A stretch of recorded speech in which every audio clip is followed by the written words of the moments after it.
إن الحمد لله نحمده ونستعينه ونستغفره ونعوذ بالله من شرور أنفسنا ومن سيئات أعمالنا.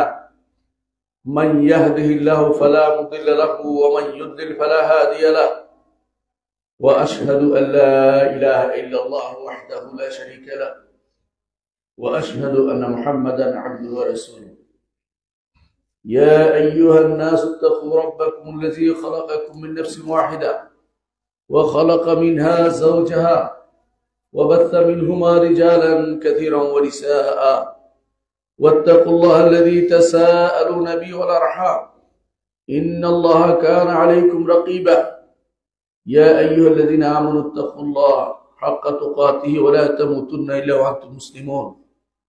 يا أيها الذين آمنوا اتقوا الله وقولوا قولا سديدا يصلح لكم أعمالكم ويغفر لكم ذنوبكم، ومن يطع الله ورسوله فقد فاز فوزا عظيما. أما بعد، فإن أصدق الحديث كتاب الله، وخير الهدي هدي محمد صلى الله عليه وسلم، وشر الأمور محدثاتها، وكل محدثة بدعة، وكل بدعة ضلالة، وكل ضلالة في النار.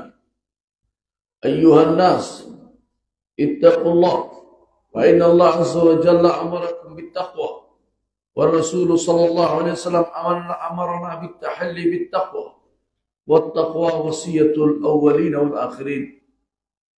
সম্মানিত মুসলিয়ান ইকরাম, আমি আপনাদেরকে আল্লাহর তাকওয়া অবলম্বন করার অনুরোধ জানাচ্ছি। আমি আমার নিজেকে তাকওয়া অবলম্বন অনুরোধ করছি। আল্লাহ যেন আমাকেও আপনাকে মুত্তাকি বানায়, আল্লাহর কাছে সে তৌফিক কামনা করছি। সম্মানিত মুসলিয়ান ইকরাম, আজকে এমন একটি বিষয় নিয়ে আলোচনা করতে চাই, সেটি সাধারণত আমাদের দেশে বা বিভিন্ন দেশে এই নিয়ে খুবই মাতামাতি হয়, অথচ বিষয়টা খুবই গুরুত্বপূর্ণ, কিন্তু এই সময়ে অনেকেই করে। এই সময় করার কারণে বিষয়টা নিয়ে আলোচনা হওয়া দরকার। সেটা হচ্ছে ইসরা ও মেরাজ। ইসরা ও মেরাজ দুটা ভিন্ন জিনিস। ইসরা হচ্ছে রাতের একটা অংশে সফর করা, রাতের একটা অংশে রাতের একটা অংশে সফর করার নাম হচ্ছে ইসরা। আল্লাহ তাআলা তার নবীকে বলছেন, সুবহানাল্লাযী আসরা বিআবদিহি লাইলাম মিনাল মাসজিদিল হারাম ইলাল মাসজিদিল আকসাল্লাযী বারাকনা হাওলা লিনুরিয়াহু মিন আয়াতিনা ইন্নাহু হুয়াস সামিউল বাসীর। সূরা বনী ইসরাঈলের 1 নম্বর আয়াত। সূরা বনী ইসরাঈলের আরেক নাম ইসরা। ইসরা শব্দের অর্থ হচ্ছে রাতের বেলা সফর করা। আল্লাহ তাআলা বলছেন যে ওই সত্তার পবিত্রতা, যিনি রাতের একটি অংশে তার নবীকে সফর করিয়েছেন মসজিদুল হারাম থেকে মসজিদুল আকসা পর্যন্ত।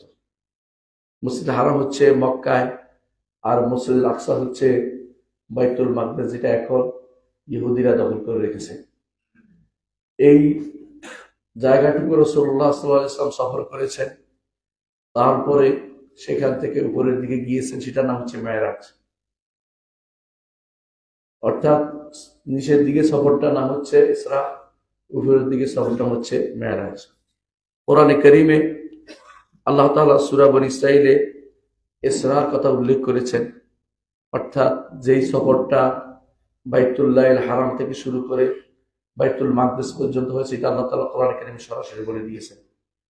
তারপরের অংশ বর্ণনা করেছে, হাদিসে বিস্তারিত এসেছে, কিন্তু কোরআনে কারীমেও এর ইঙ্গিত রয়েছে। কোথায় রয়েছে?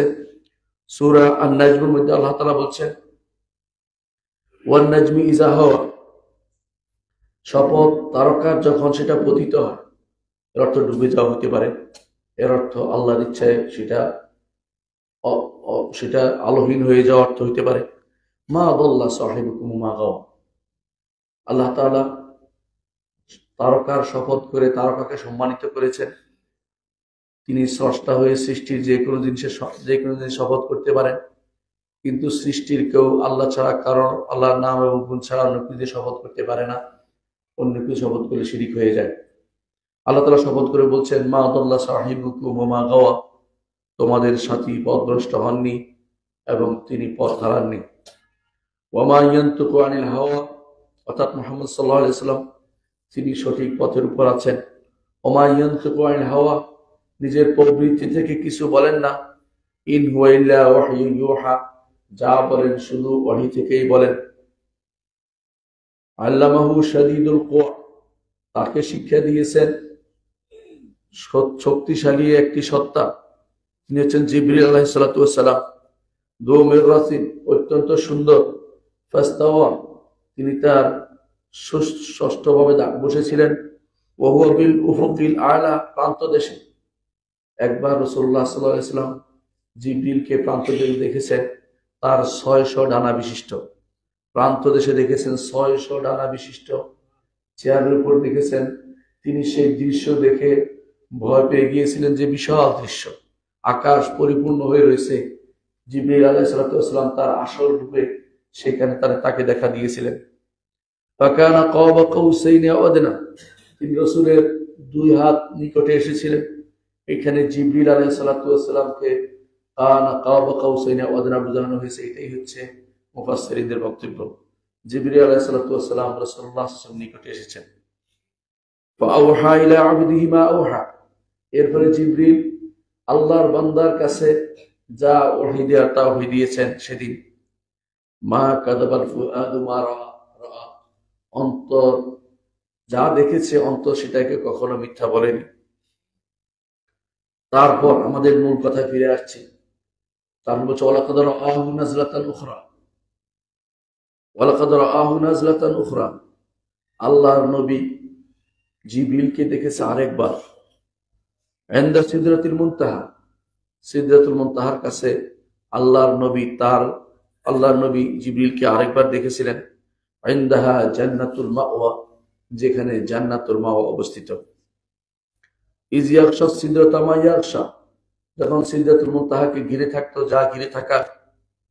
মা যাগাল বাসার ওয়া মা তাগা, মা যাগাল বাসার ওয়া মা তাগা, চোখ বক্র হয়নি এবং কোনো সীমা লঙ্ঘন করেনি, বরং ঠিকই রাসূলুল্লাহ সাল্লাল্লাহু আলাইহি ওয়াসাল্লাম জিবরিলকে দেখেছে, ঠিকই তিনি সিদরাতুল মুনতাহা দেখেছেন।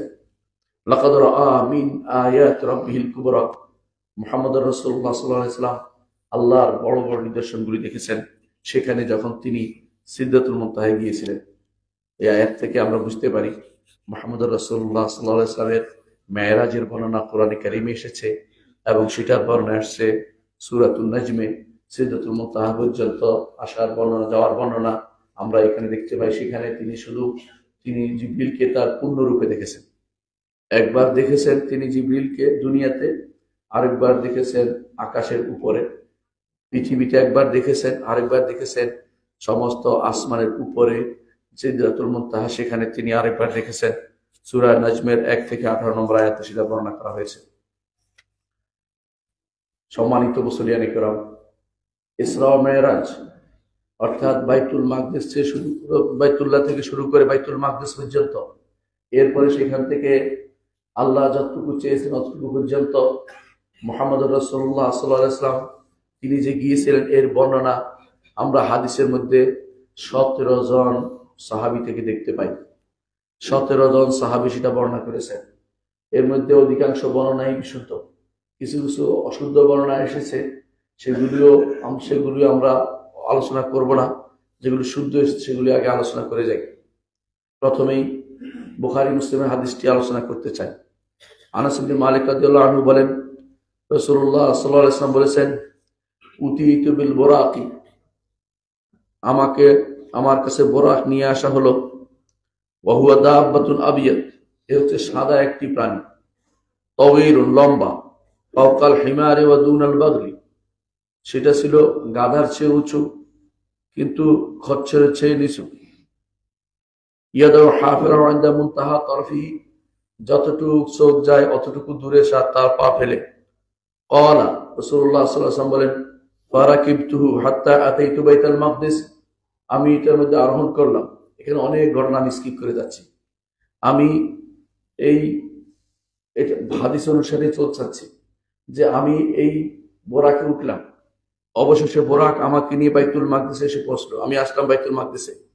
ক্বালা ফারাবাতুহু বিল হালাকাতিল্লাতী ইউরবাতু বিল আম্বিয়া, আমি বোরাককে বেঁধে রাখলাম যে ওই ছিদ্র দিয়ে যেখানে বেঁধে রাখে, রশি লাগিয়ে বেঁধে রাখা হয়, ওই হায়াতুল বোরাক এখনো আছে, যেখানে নবীরা আগে বাঁধতো, আমিও সেখানেই বোরাককে বেঁধে রাখলাম। ক্বালা রাসূলুল্লাহ সাল্লাল্লাহু আলাইহি ওয়াসাল্লাম বলেন, সুম্মা দাখালতুল মসজিদা, তারপর মসজিদে প্রবেশ করলাম। ফাসাল্লাইতু ফীহি রাকআতাইন, এতে আমি 2 রাকাত সালাত আদায় করলাম। অন্য বর্ণনা এসেছে নবীদের নিয়ে 2 রাকাত সালাত তিনি আদায় করেছেন। সেখানে নবীদেরকে আল্লাহ তাআলা আনার ব্যবস্থাপনা করেছিলেন। এর আগে বর্ণনা আসছে, আসার সময় আমি দেখেছি মুসা আলাইহিস সালাতু ওয়াস সালামকে তার কবরে সালাত আদায় করতে দেখেছি। এটাও বিশুদ্ধ বর্ণনা। এর আগে রাসূলুল্লাহ সাল্লাল্লাহু আলাইহি ওয়াসাল্লাম কোথায় ছিলেন সেটা আমরা আলোচনা করিনি, কারণ এখানে বিশুদ্ধ বর্ণনা হচ্ছে রাসূল মসজিদে হারামে ছিলেন। অন্য বর্ণনাগুলি তেমন বিশুদ্ধ নয়। রাসূলুল্লাহ সাল্লাল্লাহু আলাইহি ওয়াসাল্লাম মসজিদে হারাম থেকে বাইতুল মাকদিস পর্যন্ত যাওয়ার পর সেখানে 2 রাকাত সালাত আদায় করলেন। তারপর রাসূল বলেন, রাসূলুল্লাহ সাল্লাল্লাহু আলাইহি ওয়াসাল্লাম বলেন, ফাজাআনি জিবরিল সুম্মা খারাজ, তারপর বের হলাম মসজিদ থেকে। ফাজাআনি জিবরিল আলাইহিস সালাতু ওয়াস সালাম বিইনাইন মিন খামরিন ওয়া ইনাইন মিন লাবান, রাসূল তখন এক পাত্র মদ আরেক পাত্রে পানি নিয়ে আসলেন। ফাখতারতুল লাবান, আমি তখন পানি না দুধ নিয়ে আসলেন, আমি তখন দুধ পছন্দ করলাম। জিবরিল বলেন, আপনি ফিতরাত পছন্দ করেছেন, অর্থাৎ যেটা আল্লাহ তাআলা স্বাভাবিক দিন দিয়েছেন সেটাকে আপনি পছন্দ করেছেন। সুম্মা উরজা বিনা ইলাস সামা, তারপর আমাদের নিয়ে সেটা আকাশে উঠে গেল। আকাশে আমাদেরকে উঠানো হলো। বোরাক আকাশে উঠে নাই, বোরাক সেখানেই ছিল। বোরাক আকাশে উঠে নাই, বোরাক সেখানেই ছিল। বোরাক নিয়ে আকাশে সফর করেছে এমন বর্ণনা শুদ্ধ নয়। বোরাক ওখানেই ছিল। বোরাক নিয়ে শুধু বাইতুল্লাহ থেকে বাইতুল মাকদিস পর্যন্ত রাসূলুল্লাহ সাল্লাল্লাহু আলাইহি ওয়াসাল্লাম গিয়েছিলেন। দুনিয়ার সফর, উপরের সফরের জন্য তাকে উঠিয়ে নেওয়া হয়েছে। কিসে দিয়ে উঠিয়ে নেওয়া হয়েছে বলা হয়নি। সুতরাং এর মধ্যে সীমাবদ্ধ থাকতে হবে, বাড়িয়ে বাড়িয়ে কথা বলা যাবে না। তারপর রাসূলুল্লাহ সাল্লাল্লাহু আলাইহি ওয়াসাল্লাম বলেন, তারপর আকাশে যাওয়ার পর ইস্তাফতাহা জিবরিল বললেন যে দরজা খোলো। ফাকিলা মান আনতা, বলা হলো আপনি কে? ক্বালা জিবরিল, আমি হচ্ছি জিবরিল। কিলা ওয়া মা'আকা, আপনার সাথে কে? বলা হলো মুহাম্মদ। বলা হলো তাকে কি ডেকে পাঠানো হয়েছে? বলে হ্যাঁ, তাকে ডেকে পাঠানো হয়েছে। ফাফুতিহা লানা, আমাদের জন্য খোলা হলো। এ হচ্ছে প্রথম আসমানের কথা। এভাবে মুহাম্মদুর রাসূলুল্লাহ সাল্লাল্লাহু আলাইহি ওয়াসাল্লাম প্রতি আসমানে তাকে এবং জিবরিলকে প্রশ্ন জিজ্ঞাসা করে তারপর খোলা হয়েছে। আসমানের দরজাগুলো সেভাবে সম্মানের সাথে মুহাম্মদুর রাসূলুল্লাহ সাল্লাল্লাহু আলাইহি ওয়াসাল্লামের জন্য খোলা হয়েছে। তারা তাকে আহলান ওয়া সাহলান দিল, সাদর সম্ভাষণ জানালো। সেখানে তিনি পেলেন আদম আলাইহিস সালাতু ওয়াস সালামকে। আদম আলাইহিস সালাতু ওয়াস সালামকে তিনি পেয়েছেন। আদম আলাইহিস সালাতু ওয়াস সালাম তিনি একদিকে তাকালে হাসেন, আরেকদিকে তাকালে কান্নাকাটি করেন। তার সন্তানরা যারা ডান দিকে আছে তারা জান্নাতি, আর বাম দিকে তারা জাহান্নামী। এদেরকে নিয়ে তিনি কান্নাকাটি করছেন এবং একদিন জান্নাতীদের নিয়ে তার আনন্দ অনুভূত হচ্ছে। এটাও বর্ণনা এসেছে। এ হচ্ছে প্রথম আসমানে আদম আলাইহিস সালাতু ওয়াস সালাম। দ্বিতীয় আসমানে গেলেন, সেখানে তিনি পাইলেন 2 জনকে, ঈসা এবং ইয়াহইয়া আলাইহিস সালাতু ওয়াস সালাম, 2 জনকে পেলেন। সেখানেও আদম আলাইহিস সালাতু ওয়াস সালাম তাকে মুহাম্মদ সাল্লাল্লাহু আলাইহি ওয়াসাল্লাম বলেছিলেন, মারহাবান বিল ইবনি সালেহ ওয়া নবী সালেহ, মারহাবা, আপনাকে আমার প্রিয় সন্তান, আমার নেককার সন্তান এবং আমার নেককার নবী, তার জন্য মারহাবা, স্বাগতম তাকে জানিয়েছে। দ্বিতীয় আসমানে ঈসা এবং ইয়াহইয়া তাদেরকে পেয়েছেন, তারাও তাকে স্বাগতম জানিয়েছেন। তৃতীয় আসমানে তিনি ইউসুফ আলাইহিস সালামকে পেয়েছেন। রাসূলুল্লাহ সাল্লাল্লাহু আলাইহি ওয়াসাল্লাম বলেন, আমি তাকে দেখেছি যেন সৌন্দর্যের অর্ধেক আল্লাহ তাকে দিয়ে দিয়েছেন। চতুর্থ আসমানে তিনি ইদ্রিস আলাইহিস সালামকে পেয়েছেন। সেখানে হাদিসে বর্ণনায় আল্লাহ তাআলার এই বাণীটিও সাহাবী উল্লেখ করেছেন, ওয়া রাফা'নাহু মাকানান আলিয়্যা, উঁচু জায়গাতে আমি উঠিয়ে নিয়েছি তাকে, অর্থাৎ চতুর্থ আসমানে উঠিয়ে নিয়েছেন। পঞ্চম আসমানে তিনি হারুন আলাইহিস সালামকে পেয়েছেন। এখানে কোন বর্ণনা অন্যটা এসেছে, কিন্তু এটাই বিশুদ্ধ বর্ণনা, বুখারীর বর্ণনা হিসেবে, অন্য বর্ণনা হিসেবে এটাকে প্রাধান্য দিচ্ছি যে পঞ্চম আসমানে তিনি হারুন আলাইহিস সালামকে পেয়েছেন। তারপর ষষ্ঠ আসমানে মুহাম্মদ রাসূলুল্লাহ সাল্লাল্লাহু আলাইহি ওয়াসাল্লাম মুসা আলাইহিস সালামকে পেয়েছেন। মুসা আলাইহিস সালাম তিনি তাকে দেখে কেঁদে দিলেন। কেন কাঁদলেন? বললেন, আমার পরে এমন একজন নবী আসলেন যিনি আমার চেয়েও বেশি উম্মত নিয়ে জান্নাতে প্রবেশ করবেন। এটা ঈর্ষা নয়, খুশির কান্না। মুহাম্মদ রাসূলুল্লাহ সাল্লাল্লাহু আলাইহি ওয়াসাল্লামকে তিনি আনন্দ করেছেন, এটা হচ্ছে এর প্রমাণ। প্রতি আসমানেই তারা প্রত্যেকেই মুহাম্মদ রাসূলুল্লাহ সাল্লাল্লাহু আলাইহি ওয়াসাল্লামকে স্বাগত জানিয়েছেন। সপ্তম আসমানে তিনি যখন গেলেন, ইব্রাহিম আলাইহিস সালামকে পেলেন, তিনি বাইতুল মামুরে ঠেস দিয়ে বসা ছিলেন। ইব্রাহিম আলাইহিস সালাম তাকে বললেন, তোমার উম্মতকে আমার পক্ষ থেকে সালাম দিবে এবং বলবে জান্নাতের জন্য, জান্নাতের গেরাস হচ্ছে, জান্নাতের মধ্যে যে মাটি আছে অত্যন্ত উর্বর, সেই মাটির গাছ লাগাতে হলে লা হাওলা ওয়ালা কুওয়াতা ইল্লা বিল্লাহ করতে হবে। এটা তিনি জানিয়ে দিলেন মুহাম্মদ সাল্লাল্লাহু আলাইহি ওয়াসাল্লামকে। মুহাম্মদ রাসূলুল্লাহ সাল্লাল্লাহু আলাইহি ওয়াসাল্লাম এরপর হাদিসটিতে এসে তা হচ্ছে হাত্তা রুফাইতু ইলা মুস্তাওয়া সারিফিল আকলাম, এরপর আমাকে উঠানো হয়েছে যেখানে আমি কলমের শব্দ শুনতে পাচ্ছি, খসখস শব্দ। এই কলমে কি লিখছে? প্রতিদিন যা হচ্ছে তা লেখা হচ্ছে, প্রতিদিন যা লিখেছে যা হচ্ছে তা লেখা হচ্ছে। আগে যা লিখেছে তা তো লেখা হয়ে গেছে, এখনো আমি আপনি যা করি তাও লেখা হচ্ছে, কারণ সেখানেও আপনার আমল নামার কোনো কিছু বাদ যাচ্ছে না। ফেরেশতাও লিখছে, উপরেও লিখছে, কোথাও লেখা বন্ধ হচ্ছে না, সেটাও লেখা হচ্ছে। অর্থাৎ কোনো বর্ণনা এসেছে যে এটা নয়, বরং সেখান থেকে ফেরেশতারা কপি করছে, কাজ ভাগ করে নিচ্ছে, সেটাকে লেখা হয়েছে। এটাও অসম্ভব কিছু না। এখন প্রশ্ন হচ্ছে এই হচ্ছে মূল ঘটনা। এরপরে কি ঘটেছে? এরপরে যে বর্ণনা এসে তা হচ্ছে যে দানাল জব্বার রব্বুল ইজ্জত, মহান রব্বুল ইজ্জত নিকটে আসলেন। মহান রব্বুল ইজ্জত নিকটে আসলেন, নিকটে এসে ফাতাদাল্লা, তিনি আরো নিকটে নামলেন। তাদাল্লি অর্থ নামা, কিভাবে নামছেন জানি না। নামলেন হাত্তা কানা কাবা কাউস কানা ফি কানা মিনহু কাবা কাউসাইন আও আদনা। আল্লাহ রাসূলের তখন নিকটে আসলেন দুই কাউস বা তার থেকেও নিকটে, দুই তীর ধনুকের মতো দূরত্ব অথবা তার থেকে নিকটে এসে মুহাম্মদ রাসূলুল্লাহ সাল্লাল্লাহু আলাইহি ওয়াসাল্লামকে তার সাথে মুহাম্মদ সাথে তিনি কথা বলেন। এটা হচ্ছে উপরে, নিচে না। অর্থাৎ যেটা তিনি উপরে আল্লাহ তাআলার কাছে গিয়েছিলেন। আল্লাহ তাআলা কোথায়? তাহলে উপরে। এটা আমরা এখান থেকেও প্রমাণ পাই। মুহাম্মদ রাসূলুল্লাহ সাল্লাল্লাহু আলাইহি ওয়াসাল্লাম তিনি, তাকে জিজ্ঞাসা করা হয়েছিল, এই হাদিসের মধ্যে এসেছে আরেক বর্ণনায়, যে আপনি কি তখন আল্লাহকে দেখেছিলেন কিনা? তখন তিনি বলেছিলেন নূরুন আন্না আরাহু, তিনি তো নূর, আমি তাকে কিভাবে দেখতে পাবো, আমি তাকে কিভাবে দেখতে পাবো। অন্য বর্ণনায় আছে রাআইতু নূরা, আমি তো আলো দেখেছি। অর্থাৎ আল্লাহকে তিনি দেখতে পাননি, আল্লাহকে কেউ দেখতে পায়নি। আল্লাহকে দেখতে পাবে মৃত্যুর পরে। মুহাম্মদ রাসূলুল্লাহ সাল্লাল্লাহু আলাইহি ওয়াসাল্লাম স্বপ্নে আল্লাহকে দেখেছেন, কিন্তু বিশদ বর্ণনা দেননি। স্বপ্ন যেহেতু মৃত্যুর ভাই, স্বপ্নে মৃত্যুর কারণে তিনি আল্লাহকে দেখেছিলেন এবং তা সহিহ হাদিস দ্বারা সাব্যস্ত। কিন্তু জীবিত অবস্থায় মুহাম্মদ রাসূলুল্লাহ সাল্লাল্লাহু আলাইহি ওয়াসাল্লাম কোন নবী, কোন ব্যক্তি, এখনো মানুষ আল্লাহ তাআলাকে দেখতে পাননি। আল্লাহ তাআলাকে আমরা দেখতে পাবো যখন হাশরের মাঠে এবং জান্নাতে আল্লাহকে আমরা দেখতে পাবো। মুহাম্মদ রাসূলুল্লাহ সাল্লাল্লাহু আলাইহি ওয়াসাল্লাম আমাদেরকে জানিয়েছেন সেই সময় আল্লাহ তাআলা তাকে 50 ওয়াক্ত সালাত ফরজ করে দিয়েছেন আমাদের জন্য। আকাশে সালাতটা ফরজ হয়েছে, আমাদের জন্য 50 ওয়াক্ত সালাত ফরজ করে দিয়েছেন। মুহাম্মদ রাসূলুল্লাহ সাল্লাল্লাহু আলাইহি ওয়াসাল্লাম সামি'না ওয়া আতা'না, শুনলাম এবং মানলাম, এই নীতিতে বিশ্বাসী হয়ে তিনি চলে আসছিলেন। পথিমধ্যে মুসা আলাইহিস সালাম বললেন, কত ওয়াক্ত সালাত ফরজ করে দিয়েছে? কি ফরজ করে দিয়েছে? আল্লাহ আপনার জন্য বলে যে আল্লাহ তাআলা আমার জন্য 50 ওয়াক্ত সালাত ফরজ করে দিয়েছেন। তিনি বলেন, আমি বনি ইসরাঈলকে চারণ করে দেখিয়েছি, তাদের সাথে চলেছি, তাদেরকে দেখেছি, তারা পারে নাই। আপনার উম্মত আরো দুর্বল, পারবে না। আপনি বরং আল্লাহর কাছে গিয়ে কম হইতে বলেন, সেটা কম যেন হয়।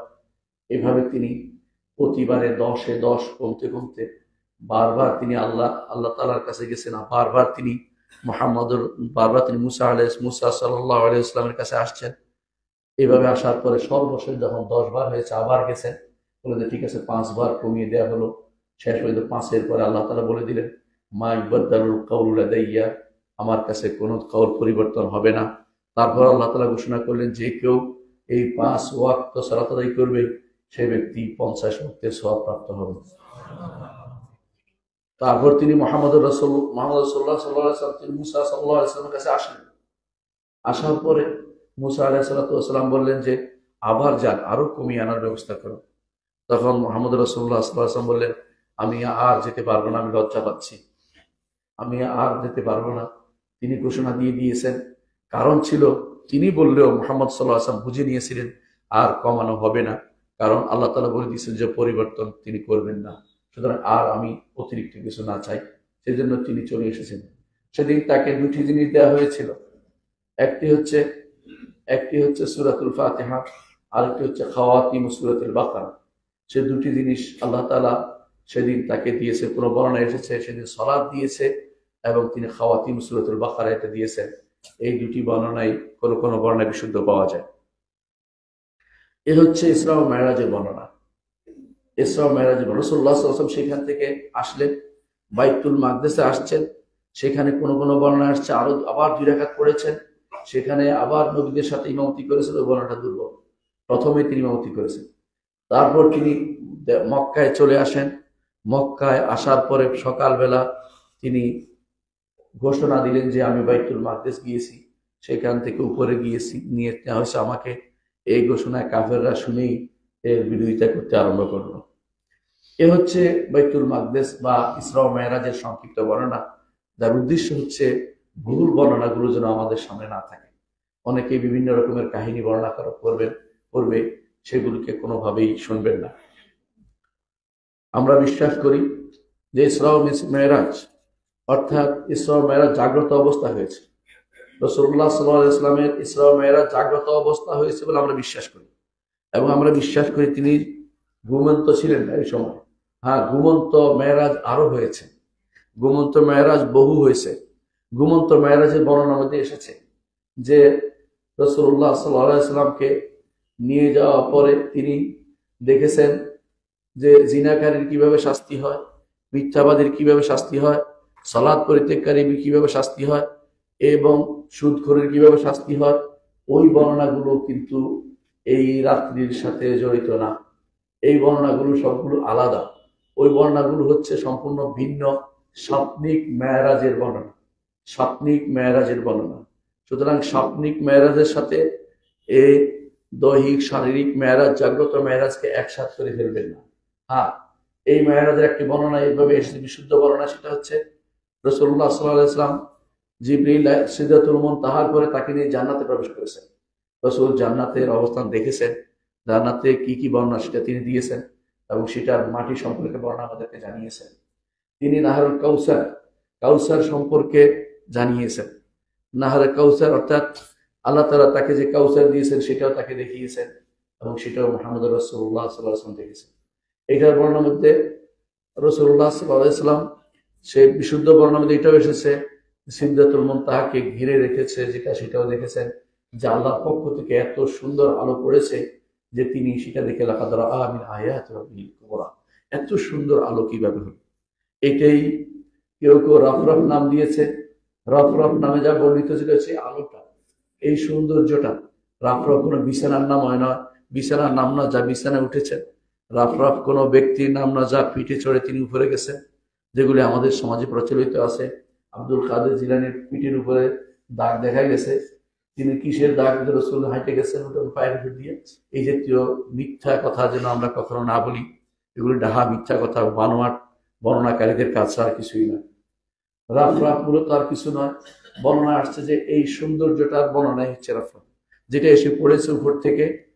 সেই সিদরাতুল মুনতাহার মধ্যে গাছের মধ্যে যা পড়েছে এটার নাম হচ্ছে রাফরাফ। এই এই জালের মতো যেটা পড়েছে সেটা, যেটা দেখে রাসূলুল্লাহ সাল্লাল্লাহু আলাইহি ওয়াসাল্লাম সৌন্দর্য অবলোকন করেছেন এবং আশ্চর্যান্বিত হয়েছেন। সেটাই হচ্ছে দাফরাব। এর বাইরে দাফরাব বলতে কোনো বিছানা বোঝানো হয় না, টেনে নেওয়া হয়েছে, এরকম কিছুই না। এগুলি সবই বানোয়াট বর্ণনা ছাড়া কিছুই না। এই ব্যাপারে বিস্তারিত জানতে পারেন শেখুল আলবানী রহমতুল্লাহর একটা কিতাব আছে আহাদিসুল ইসরা ওয়াল মেরাজ। তিনি সবগুলিকে জমা করে শুদ্ধ অশুদ্ধ বর্ণনা করে দিয়েছেন। সম্মানিত মুসল্লিয়ান ইকরাম, এখন প্রশ্ন করতে পারেন যে এই ইসরা ওয়াল মেরাজ কখন সংঘটিত হয়েছে? ইসরা ওয়াল মেরাজ সংঘটিত হওয়ার ব্যাপারে বর্ণনা যেগুলি এসেছে সেটা হচ্ছে যে এটা ছিল রবিউল আউয়াল মাসে। রবিউল আউয়াল মাসে, আর আরেক বর্ণনায় আসছে এটা ছিল রবিউল আখির মাসে। অর্থাৎ রবিউল আখির অর্থ রবিউল আউয়ালের পরে যেটা আসে সেটা রবিউল সানি যেটাকে বলে, এটা রবিউল আখিরও বলে এটাকে। এর অর্থ হচ্ছে ইসরা ওয়াল মেরাজ রজব মাসের ব্যাপারে 3 নম্বর বর্ণনা হচ্ছে রজব মাসে আসছে। রজব মাসের ব্যাপারে 3 নম্বরের বর্ণনাটি আমাদের দেশে খুব প্রসিদ্ধ, আমাদের দেশে সেটা খুব প্রসিদ্ধ, কিন্তু বিশুদ্ধ বর্ণনায় রজব মাসে সেটা অনুষ্ঠিত হয়নি। অথচ আমরা এখন রজব মাসে আছি। এই মাসে মানুষ বিভিন্ন রকমের কাজ করে থাকে। এই কাজগুলি কোনোটাই আল্লাহ তাআলার পক্ষ থেকে অনুমোদিত না। সেটা কি রজব পালন করার বিষয় নয়, 1 নম্বর। দ্বিতীয়ত, লাইলাতুল মেরাজ ধরে নিয়ে এটা পালন করার জন্য কেউ কেউ অনুষ্ঠান করে থাকে, এটারও কোনো বৈধতা নেই। মূলত নির্ধারণ করা যাবে না, এটাই বিশুদ্ধ মত, যে লাইলাতুল মেরাজের রাত্রি কোনটি হয়েছে তা নির্ধারণ করা যাবে না, তার মাসও নির্ধারণ করা যাবে না, কারণ এই ব্যাপারে বিশুদ্ধ কোনো বর্ণনা আসেনি। শুধু এটাই বলতে হবে যে এটা হয়েছে, এটা হয়েছে, এটাকে ঈমান আনতে হবে। বরং নির্ধারণ করলে আপনি বিপদে পড়বেন, কারণ আপনি না জেনে কথা বলেছেন, আর না জেনে কথা বলা বড় গুনার অন্তর্ভুক্ত।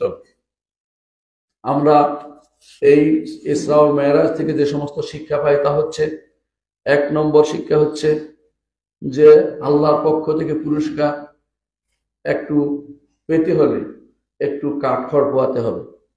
আল্লাহর পক্ষ থেকে পুরস্কার পেতে হলে পুরস্কার সবসময় কর্ম শেষ করার পরেই পাওয়া যায়, কর্মের মাঝখানে পুরস্কার পাওয়া যায় না। কাজ করতে হবে, ধৈর্য ধারণ করতে হবে, ঈমান আনতে হবে, আমল সালেহ করতে হবে, দাওয়াত দিতে হবে, সবর করতে হবে, এরপরে পুরস্কার পাওয়া যাবে। দুনিয়ার বুকে যত মানুষ আজ পুরস্কার আশায় তাড়াতাড়ি করে কিছু পেতে চাচ্ছে, সেটা আল্লাহর সুন্নাহ বিরোধী। আল্লাহ তাআলা দুনিয়া পুরোটাই রেখেছেন কাজ করার জন্য। আল-ইয়াউমা আমাল গাদান জাযা, আজকে হচ্ছে আমলের সময়, পুরস্কার তো আখিরাতে পাবেন। সুতরাং তাড়াহুড়ো করে পুরস্কার আশা করবেন না। আল্লাহ তাআলা দুনিয়াতেও কখনো কখনো মানুষকে বিপদে ফেলে সব শেষে তাকে তার পরিণতি সুন্দর করে দেন। কখনো কখনো দুনিয়াতে না দিলে আখিরাতে দিবেন, কিন্তু তাই বলে এমনিতে এমনিতে আপনি পুরস্কার পেয়ে যাবেন তা কিন্তু নয়। দেখুন, চিন্তা করে দেখুন, মুহাম্মদ রাসূলুল্লাহ সাল্লাল্লাহু আলাইহি ওয়াসাল্লাম ইসরা মেরাজ, এটা তার মর্যাদার অন্তর্ভুক্ত, এটা তার নিদর্শনের অন্তর্ভুক্ত। এটা এমন এক জিনিস যেটা তার নবুয়তকে প্রমাণ করে, এবং এটার কারণে অনেকেই পথভ্রষ্ট হয়ে গেছে। এখন পর্যন্ত অনেকেই পথভ্রষ্ট হচ্ছে, যারা ইসরা মেরাজকে মেনে নেয় না, যারা এটাকে মনে করে এটা শুধুমাত্র স্বপ্নিক, এটা কোনোদিন শারীরিকভাবে হয়নি, যারা মনে করে, তারাও পথভ্রষ্ট হয়ে গেছে। এটা এমন এক আল্লাহর নিদর্শন যা নিয়ে গর্ব করা সাজে, যে মুহাম্মদের নবী তাকে আল্লাহ তাআলা ডেকে নিয়েছেন, এটা সম্মানের বিষয়। এই সম্মান এসেছে বিরাট কষ্টের পরে। আমি কয়েকটি কষ্টের উল্লেখ করব।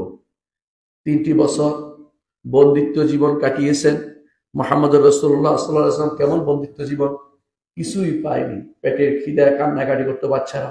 বাইরে কাফেররা শুনতো, তারা সেটা নিয়ে হাসাহাসি করতো, কিন্তু কেউ খাবার পৌঁছে দেওয়ার চিন্তা করেনি। সে আবু তালেবে বন্দী ছিলেন মুহাম্মদ রাসূলুল্লাহ সাল্লাল্লাহু আলাইহি ওয়াসাল্লাম, এবং তার সাথীরা বন্দী জীবন কাটিয়েছেন। সাদ ইবনে আবি ওয়াক্কাস রাদিয়াল্লাহু আনহু বলেন, একবার আমি খিদায় টিকতে না পারে বের হলাম, পেশাব আসছে, পেশাব করতে গিয়ে দেখলাম যে পেশাবের শব্দে ছনছন শব্দ করতেছে। আমি বুঝলাম যে নিচে কিছু একটা পাওয়া যাবে। তখন আমি খুঁটিয়ে দেখলাম যে একটা চামড়া পাওয়া গেছে, উটের চামড়া। আমি সেটা উঠিয়ে নিলাম, সেটাকে ধুইলাম, সেটাকে পোড়ালাম, পোড়াইয়া ভাগ করে করে একটু একটু করে এটা খেলাম, এবং জীবিকা নির্বাহের ব্যবস্থা করলাম। কয়েকদিন পর্যন্ত সেটা খেয়েছি, আর কিছুই ছিল না। অর্থাৎ তিনি যে জিনিস মানুষের চামড়া ফেলে দেয় সেটা তিনি পেয়েছেন, সেটাকে ধুয়ে পরিষ্কার করে পুড়িয়ে একবার এখানে পুড়িয়ে সেটা একটু একটু করে খেয়েছেন ক্ষুধা নিবৃত্তির জন্য। এই কষ্ট তারা করেছেন 3টি বছর। তাছাড়া রাসূলুল্লাহ সাল্লাল্লাহু আলাইহি ওয়াসাল্লামের সবচেয়ে যিনি সবচেয়ে বেশি তাকে আগলে রাখতেন, আবু তালেব, তিনিও এরপরে মারা যান। এমনকি আবু তালেবের মৃত্যুর পরে আবু লাহাব আরো বেশি বেপরোয়া হয়ে যায়। সে পাথর মারতে আরম্ভ করে, যেখানে রাসূল যান সেখানে তার পিছনে গিয়ে বলতে থাকেন যে ধুলামালি মারতে থাকা, বলতে থাকে যে তার কথা শোনা যাবে না, সত্যবাদী নয়, সে মিথ্যাবাদী কথা বলে বলে জায়গায় জায়গায় রাসূল যেখানে যেতেন সেখানেও সে যাইত। এমনকি কখনো কখনো কোনো বর্ণনা এসেছে সাহাবীরা বলছেন, যখন আমরা এই আবু লাহাবের চিৎকার শুনলাম কিছু একটা হয়েছে, বললাম যে কি হয়েছে, মানুষকে জিজ্ঞাসা করলাম, বলে যে ওই লোক হচ্ছে রাসূল নবুয়তের দাবি করছে, আর এই লোক হচ্ছে তার চাচা ভাতিজার লড়াই, আপনারা দেখে নেন। তো আমরা শোনার জন্য রাসূলের কাছে যেতাম, যে গন্ডগোলটা আরো শোনার জন্য যাই, যে দেখতাম যে রাসূল সত্য বলছেন, আমরা ঈমান আনতাম। এটাই প্রমাণ করে যে কখনো কোনো বাধাটা কখনো কখনো আমাদের জন্য সহায়ক হবে। আকীদার বিশ্বাসকে অনেকে বাধা দিয়ে আরো বেশি সেটাকে প্রচার প্রসার করে দিচ্ছে, কারণ তারা জানে না যে আল্লাহর দ্বীন এইভাবেই প্রচার প্রসার পায়। মুহাম্মদ রাসূলুল্লাহ সাল্লাল্লাহু আলাইহি ওয়াসাল্লাম যখন আবু তালেবের মৃত্যুর পরে তিনি অনেক কষ্ট পেলেন, এমনকি তিনি তায়েফে গেলেন।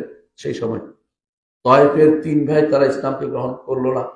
উপরন্ত তারা বলল, একজন বলল যদি রাজত্ব পান আমাকে কি দিবেন, আরেকজন বলল যদি এতই ভালো হইতেন কুরাইশরা কেন আপনাকে নিল না, আরেকজন বলল আপনার সাথে কথাই বলবো না, অর্থাৎ মুখ ফিরিয়ে থাকলো।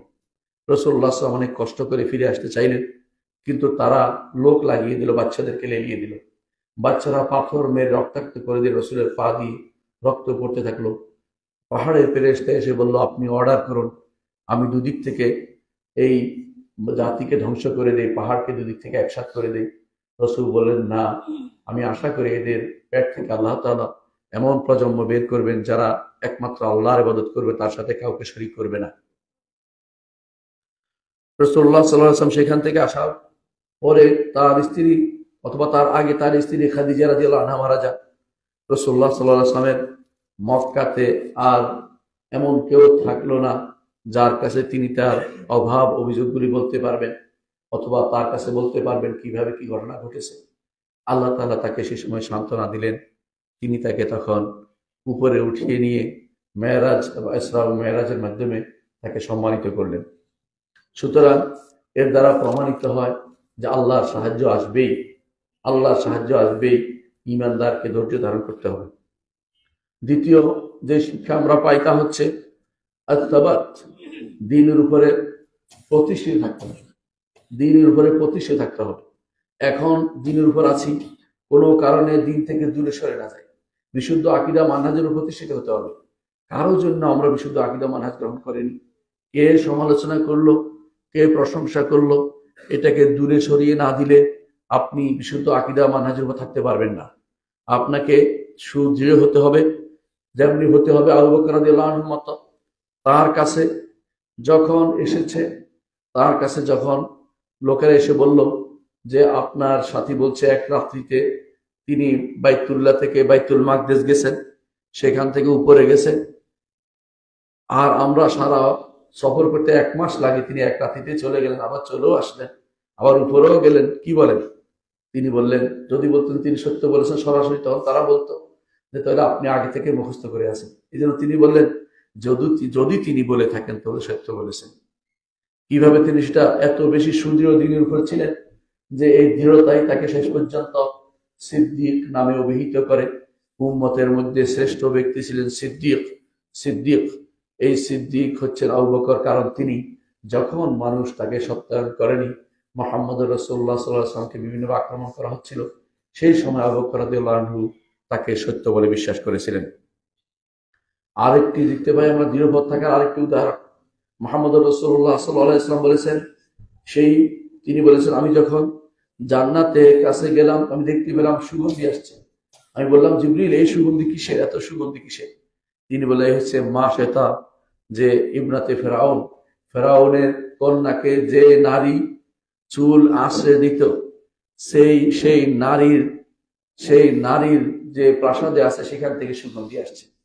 সেই ঘটনা কি তিনি বললেন যে একবার চুল আশ্রানোর সময় হাত থেকে চিরুনি পড়ে যায়, তখন চিরুনি উঠাতে গিয়ে সে বলল বিসমিল্লাহ, আল্লাহর নামে। সাধারণত এটাই নিয়ম, কোনো কিছু দুর্ঘটনা করলে বিসমিল্লাহ বলতে হয়, হোঁচট খেলে বিসমিল্লাহ বলতে হয়, উঠানোর সময় বিসমিল্লাহ বলতে হয়। তিনি উঠে বলেন বিসমিল্লাহ। এটা শুনে ফেরাউনের কন্যা বলল, আমার রব, আমার পিতাকে বলো না কেন? বলেন যে তোমার পিতা এবং জগতের সকলের রব হচ্ছেন আল্লাহ তাআলা, আমি তাকে স্মরণ করছি। এই কথা গিয়ে সে তার পিতাকে লাগিয়ে দেয়।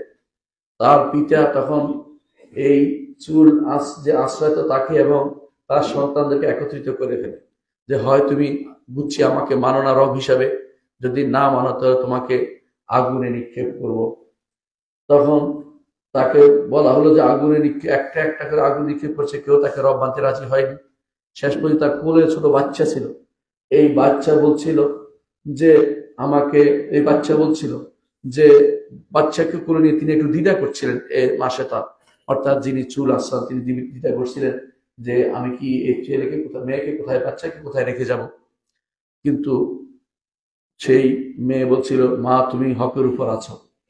মেয়ে কথা বলে ফেলছে, মা তুমি হকের উপর আছো, তুমি দ্বিধা করো না, তোমাকে জোর করে আগুনে দেওয়া হচ্ছে, তুমি একে রব মানতে পারো না। ঈমানের উপর ছিল এবং তাকে নিক্ষেপ করা হয়েছে এবং সেখানে পুড়ে গিয়েছিল। সেই জন্য আল্লাহ তাআলা তাকে আখিরাতে সম্মানিত করেছে। সেটাও সাবাত, দিনের উপর সুপ্রতিষ্ঠিত থাকতে হবে। দিনের উপর সুপ্রতিষ্ঠিত থাকা শিক্ষা দেয় আমাকে ইসরা ও মেরাজ, যে এর মাধ্যমে আমরা কোনো কিছু আসলেই আমার বিবেকে ধরে না, এই জন্য অস্বীকার করব না। আমার বিবেককে আল্লাহ তাআলার নির্দেশ এবং রাসূলুল্লাহ সাল্লাল্লাহু আলাইহি ওয়াসাল্লামের সংবাদের কাছে আত্মসমর্পণ করে যেতে হবে। বিবেক অনেক কিছুই ধরে না, বিবেকের তারতম্য আছে, তাই বলে আল্লাহ এবং তার রাসূলের বক্তব্যের কাছে কখনো ভিন্ন পথ অনুসরণ করা যাবে না। 3 নম্বর যে শিক্ষা আমরা পাই তা হচ্ছে ইসলাম সকল নবীর দিন, আল্লাহর পক্ষ থেকে দেয়া দিন। আল্লাহ তাআলা একমাত্র ইসলামে দিয়েছেন, আর কোনোদিন কোনো নবীকে দেননি। ইসলামে দিয়েছেন আদমকে, আদম থেকে শুরু করে মুহাম্মদ রাসূলুল্লাহ সাল্লাল্লাহু আলাইহি ওয়াসাল্লাম পর্যন্ত প্রত্যেক নবী ইসলামের উপর ছিলেন। এই জন্য আমরা দেখতে পাই নূহ আলাইহিস সালাতু ওয়াস সালাম বলেছেন ওয়া উমিরতু আন আকুনা মিনাল মুসলিমিন, আমাকে নির্দেশ দেওয়া হয়েছে যাতে আমি মুসলিমদের অন্তর্ভুক্ত হই। ইব্রাহিম আলাইহিস সালাতু ওয়াস সালাম তিনি বলেছেন তিনি মুসলিমদের অন্তর্ভুক্ত। এভাবে প্রত্যেক নবী থেকে বর্ণনা এসেছে যে তারা নিজেদেরকে মুসলিম ঘোষণা করে গেছেন। এমনকি ইয়াকুব আলাইহিস সালাতু ওয়াস সালাম তিনি ওসিয়ত করে গেছেন ফালা তামুতুন্না ইল্লা ওয়া আনতুম মুসলিমুন, মুসলিম না হয়ে কেউ মারা যেও না। আর মুসলিম হতে হলে 3টি জিনিস লাগবে, এটা আমরা সবাই জানি।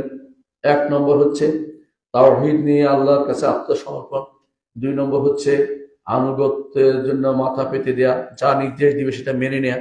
3 নম্বর হচ্ছে শিরক এবং মুশরিকদের থেকে নিজেকে বিমুক্ত ঘোষণা করা। এই 3টি যতক্ষণ না হবে কোনো ব্যক্তি মুসলিম হবে না।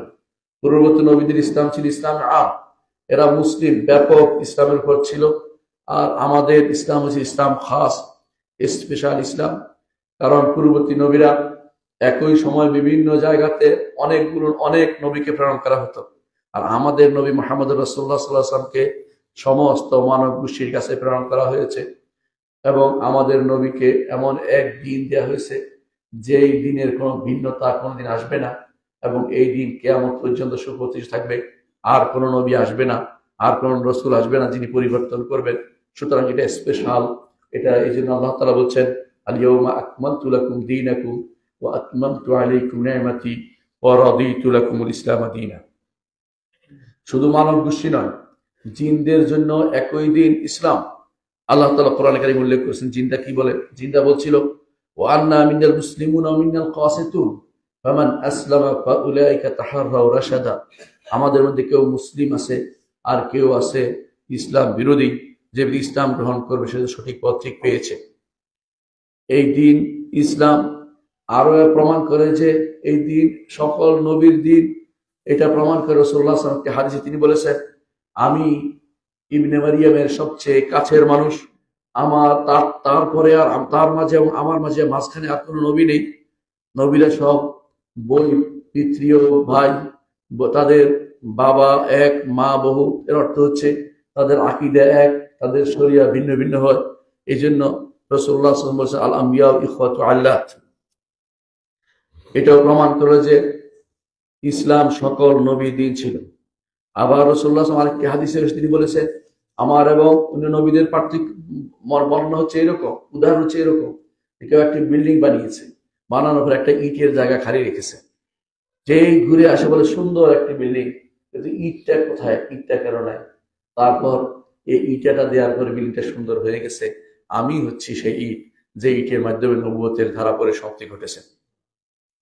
রাসূলুল্লাহ সাল্লাল্লাহু আলাইহি ওয়াসাল্লাম এবং অন্য সকল নবী তারা ইসলামের উপর ছিলেন। আরেকটি প্রমাণ হচ্ছে যখনই মুহাম্মদ রাসূলুল্লাহ সাল্লাল্লাহু আলাইহি ওয়াসাল্লাম তিনি যখন এক স্তর পার করে আরেক স্তরে যেতেন, প্রত্যেক স্তরে নবীরা তাকে বলতেন মারহাবান বিল ইবনি সালেহ ওয়ান নবী সালেহ, মারহাবা, প্রত্যেকে তাকে সাদর সম্ভাষণ জানিয়েছেন যে উত্তম সন্তান, উত্তম নবী।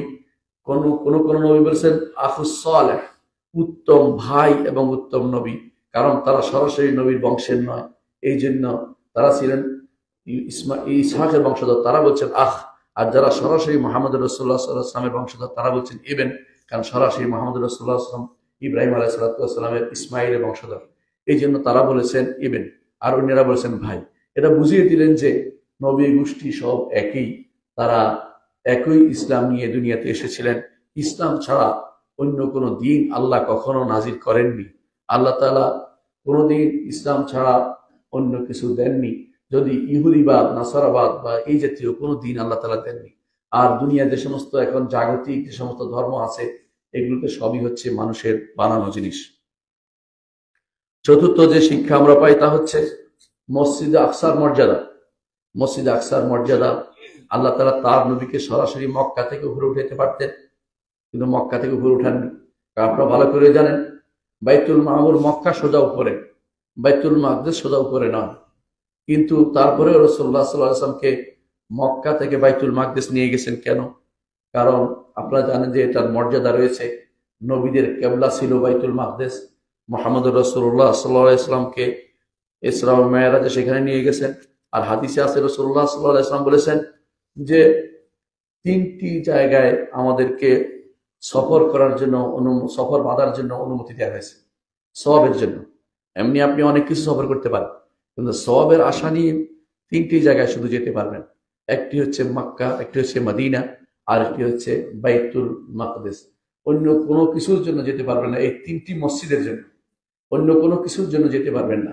এমনকি আপনি ভালো করে জানেন যে মসজিদে কুবাতে সালাত আদায় করলে একটি পূর্ণ উমরার সওয়াব পাওয়া যায়, কিন্তু এটার জন্য আপনি সফর করতে পারবেন না। সফর করবেন মদিনার মসজিদের জন্য, সেখানে গেলে মসজিদে কুবাতে যেতে পারবেন। পার্থক্য বিশাল, বিশাল পার্থক্য। এই জন্য রাসূলুল্লাহ সাল্লাল্লাহু আলাইহি ওয়াসাল্লাম কবর শরীফের জন্য সফর করতে পারবেন না। সফর করে মসজিদে নববীর জন্য, সেখানে গিয়ে রাসূলুল্লাহ সাল্লাল্লাহু আলাইহি ওয়াসাল্লামের কবর আপনি জিয়ারত করবেন এবং তার দুই সাথী আবু বকর ওমর কবর জিয়ারত করবেন। সেখান থেকে কিছু পাওয়ার আশা নয়, সুন্নত পালনের জন্য শুধু এই জিয়ারত।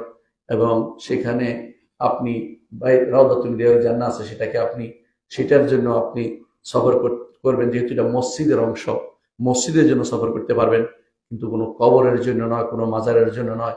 সফর করা ইসলাম অনুমোদন করে না। পঞ্চম যে শিক্ষা আমরা পাই তা হচ্ছে সলাতের গুরুত্ব। সলাতের গুরুত্ব, কিভাবে সলাতের গুরুত্ব রয়েছে? সলাত আকাশে ফরজ হয়েছে এবং সলাত 50 ওয়াক্ত ফরজ হয়েছে। 5 ওয়াক্ত সলাত দিয়ে 50 ওয়াক্তের সওয়াব আমরা পেতে যাচ্ছি। সুতরাং সলাতের গুরুত্ব এর মধ্যে স্পষ্ট হয়ে যাচ্ছে। ষষ্ঠ যে শিক্ষা আমরা পাই তা হচ্ছে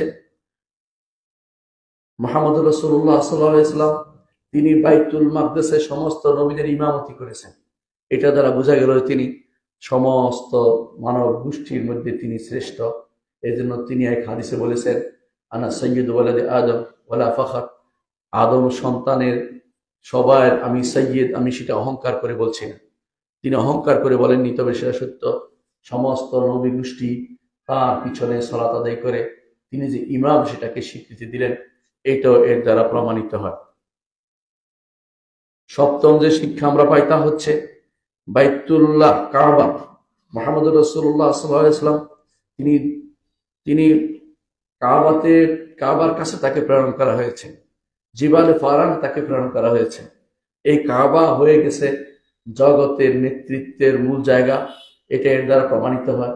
কাবা থেকে একজন লোক গিয়ে বাইতুল মাকদিসের ইমামতি করা, এটা এর দ্বারা প্রমাণিত হয় যে কাবার নেতৃত্ব এবং বাইতুল্লাহর কর্তৃত্ব এটা সব কিছুর উপরে প্রাধান্য পাবে। অষ্টম যে শিক্ষা আমরা পাই তা হচ্ছে মুহাম্মদ রাসূলুল্লাহ সাল্লাল্লাহু আলাইহি ওয়াসাল্লাম উভয় কাবার ইমাম। মুহাম্মদ রাসূলুল্লাহ উভয় কাবার ইমাম, তিনি এখানেও ইমামতি করেছেন, ওখানে ইমামতি করেছেন, আর মসজিদের রাসূল সাল্লাল্লাহু আলাইহি ওয়াসাল্লাম তিনি ইমামে ছিলেন। এর অর্থ হচ্ছে মুহাম্মদ রাসূলুল্লাহ সাল্লাল্লাহু আলাইহি ওয়াসাল্লাম তিনি ইমাম, হাইয়ান ওয়া মাইয়িতান, জীবিত মৃত সর্বাবস্থায় তিনি আমাদের ইমাম। নবম যে শিক্ষা আমরা পাই সেটা হচ্ছে রব্বুল আলামিন তার আরশের উপরে, রব্বুল আলামিন সবকিছুর উপরে, এবং আল্লাহকে উপরের দিকে ডাকা হয়, আল্লাহকে নিচের দিকে ডাকা হবে না, সর্বত্র আল্লাহকে বলা যাবে না, তাকে উপরে, এটা শিক্ষা এর মাধ্যমে আমরা প্রাপ্ত হই। 10 নম্বর যে শিক্ষা আমরা পাই তা হচ্ছে মুহাম্মদ রাসূলুল্লাহ সাল্লাল্লাহু আলাইহি ওয়াসাল্লাম জান্নাত দেখেছেন এবং কাউসার দেখেছেন। জান্নাত সেটা উপরে, আর আমরা জানি জান্নাতুল ফেরদাউস আরশের নিচে, আর কাউসার হচ্ছে জান্নাতুল ফেরদাউস থেকে যে আল্লাহর আরশ থেকে যে স্রোতস্বিনী বেরিয়ে আসছে সেটা হচ্ছে কাউসার। এই কাউসারের মালিক হচ্ছেন মুহাম্মদুর রাসূলুল্লাহ সাল্লাল্লাহু আলাইহি ওয়াসাল্লাম। 11তম শিক্ষা হচ্ছে যে ইসরা ও মেরাজ এইটা মুসলিমের আকীদার একটি অংশ। এটা যে ব্যক্তি বিভ্রান্ত হবে সেই ব্যক্তি বিভ্রান্ত বলে বিবেচিত হবে। এখানে 3 গ্রুপ আছে। এক গ্রুপ বাড়িয়ে বাড়িয়ে অনেক কথা যোগ করে দিয়েছে, এরা বাড়াবাড়ি করছে। আরেক গ্রুপ আছে যারা পুরোপুরি অস্বীকার করেছে, আহলুস সুন্নাত ওয়াল জামাত, তারা বাড়ানো এবং ছাড়ানো দুইটার মাঝে অবস্থান করেছে। তারা বাড়াবাড়িও করে না, ছাড়াছাড়িও করে না। এটার উপর তারা ঈমান রাখে যে ইসরা ও মেরাজকে যেভাবে এসেছে কোরআন এবং সুন্নাহ বিশুদ্ধ হাদিস যেভাবে, সেভাবে তারা বিশ্বাস করে থাকে। 12 নম্বর শিক্ষা হচ্ছে রাসূলুল্লাহ সাল্লাল্লাহু আলাইহি ওয়াসাল্লাম তিনি জাতিসমূহের নেতৃত্ব তিনি দিবেন। তার আগমনের পরে সমস্ত জাতিসমূহের যে সমস্ত ইমাম ছিল, যত নেতা আছে, যত রকমের দিন আছে, সবগুলির উপরে মুহাম্মদ রাসূলুল্লাহ সাল্লাল্লাহু আলাইহি ওয়াসাল্লামকে স্থান দিতে হবে। এবং এই জন্য রাসূলুল্লাহ সাল্লাল্লাহু আলাইহি ওয়াসাল্লাম সে হাদিসটি স্মরণ করবেন, তিনি বলেছেন কুল্লু উম্মতি ইয়াদখুলুল জান্নাতা ইল্লা মান আবা, প্রত্যেকটি উম্মতেই জান্নাতে যাবে, তবে যে আমাকে অস্বীকার করবে সে জান্নাতে যাবে না। কিলা মান ইয়া রাসূলুল্লাহ, বলা হলো কে আপনাকে অস্বীকার করে? খাবা ওয়া খাসি। ক্বালা মান আতাআনি দাখালাল জান্নাহ ওয়া মান আসানি ফাকাদ আবা, যে আমার আনুগত্য করলো সে জান্নাতে প্রবেশ করলো, যে আমার অবাধ্য হলো সে তো আমাকে অস্বীকার করলো। রাসূলকে মানতে যে ব্যক্তি রাজি হবে না সেই ব্যক্তি ঈমানদার হতে পারবে না। শুধু লা ইলাহা ইল্লাল্লাহ এটা যথেষ্ট নয়, এটার অর্থ জেনে, এটার দাবি অনুসারে মুহাম্মদুর রাসূলুল্লাহ সাল্লাল্লাহু আলাইহি ওয়াসাল্লামকে মানতে হবে, নইলে কোনো ব্যক্তি ঈমানদার হতে পারবে না। 13তম যে শিক্ষা আমরা পাই সেটা হচ্ছে বাইতুল মাকদিস আমাদের জন্য আমানত। আজ তাবৎ ইহুদি এবং নাসারা এবং কাফের শক্তি বাইতুল মাকদিসকে নিয়ে সিনেমিনি খেলছে। তাদের একটা অংশ দখল করে আরো বেশি দখল করতে যাচ্ছে। এভাবে তারা মুসলিম দেশগুলোকে প্রধানত করছে, মুসলিমদেরকে অপমানিত করছে। আমাদের কাঁধের উপর আমানত হয়েছে বাইতুল মাকদিস, সেটা এক সময় ওমর ইবনে আব্দুল আজিজ সেটাকে ওমর রাদিয়াল্লাহু আনহু সেটাকে তিনি বিজয় এনেছিলেন। তারপর সেটাকে সালাহুদ্দিন আইয়ুবী সহ পরবর্তী জেনারেশন সেটাকে আবার পুনরুদ্ধার করেছিলেন। আবার আল্লাহ তাআলার কাছে আমাদের এই দোয়া থাকবে, তিনি যেন এমন কোন কায়েদ, এমন কোন নেতৃত্বের ব্যবস্থা করেন যার নেতৃত্বে মুসলিম বিশ্বের লোকেরা যারা চায় তারা একত্রিত হয়ে বাইতুল মাকদিসকে আবার পুনরুদ্ধার করতে পারবে।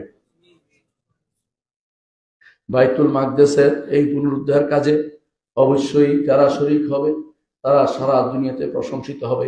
যেমনিভাবে প্রশংসিত হয়েছে ওমর রাদিয়াল্লাহু আনহু এবং নুরউদ্দিন জিঙ্কি এবং সালাহুদ্দিন আইয়ুবী, সহ যারাই এই কাজে ছিল সবসময় তারা প্রশংসিত হয়েছে।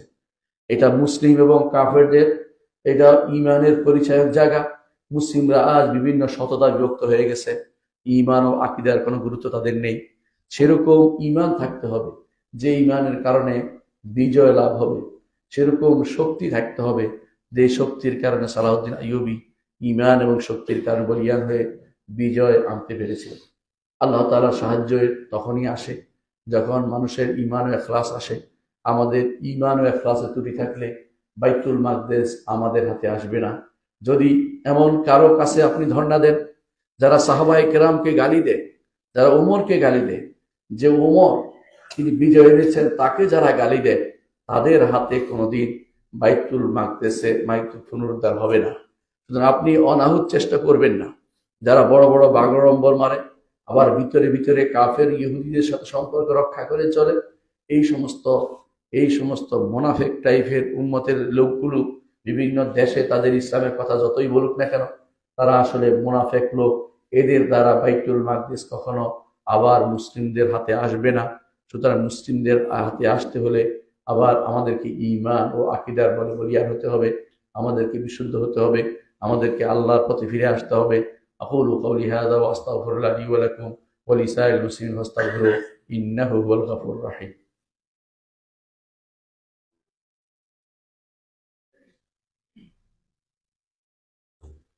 ইন্নাল হামদালিল্লাহ নাহমাদুহু ওয়া নাস্তাঈনুহু ওয়া নাস্তাগফিরুহু ওয়া নাউযু বিল্লাহি মিন শুরুরি আনফুসিনা ওয়া মিন সাইয়্যাতি আমালিনা মান ইয়াহদিহিল্লাহু ফালা মুদিল্লা লাহু ওয়া মান ইউদ্লিল ফালা হাদিয়া লাহু ওয়া আশহাদু আন লা ইলাহা ইল্লাল্লাহ ওয়াহদাহু লা শারীকা লাহু ওয়া আশহাদু আন্না মুহাম্মাদান আবদুহু ওয়া রাসূলুহু।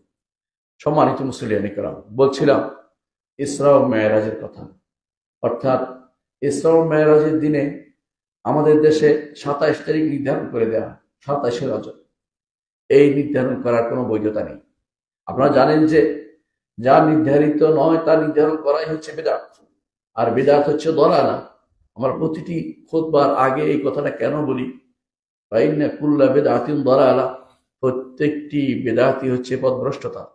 সুতরাং শিক্ষাগুলি নেই, এতক্ষণ যা শিক্ষাগুলি আলোচিত হয়েছে শিক্ষাগুলো নেই।